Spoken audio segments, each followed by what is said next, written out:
Patrick, thank you. This scene captivated the eyes of our country for weeks. It has been 30 years since ATF and FBI agents went head-to-head against Branch Davidians, a religious group that was living on a compound.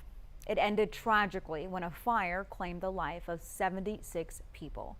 Lamar University professor Dr. Wright studies religious groups, and he's interviewed many of the survivors over the years. 12 News reporter Gloria Walker sat down with him today. Gloria, what did you learn about this? Well, Brenda, Dr. Wright himself said it was a heart-wrenching still 30 years later to revisit some of those details that took place over those 51 days in Waco. It's unforgivable. A raid gone wrong. February 28, 1993, 30 years ago, an exchange of gunfire from ATF agents and religious members of the Branch Davidian compound. Of alcohol, tobacco, and firearms laid siege to this small community nobody had ever heard of unless you were living in Waco. And it didn't go well. There was a shootout and 6 Branch Davidians and 4 ATF officers were killed. Resulting in a standoff that lasted for 51 days near Waco, Texas. Tear gas, gunshots that ultimately led to a fiery end. Dr. Stuart Wright said he's been very active in communicating with survivors. Interviewing the survivors and their family members is heart-wrenching.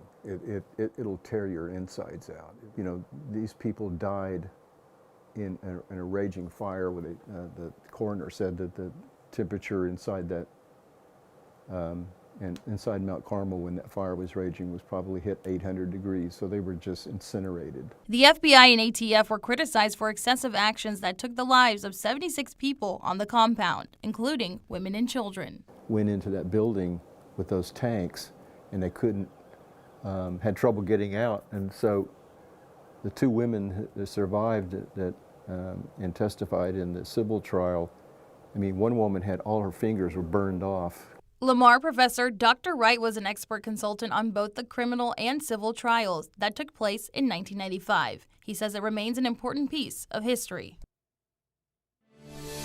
And Dr. Wright and others will make their way up to Waco April 19th to hold a press conference and honor those 76 people who died in that tragic fire. In studio, Gloria Walker, 12 News.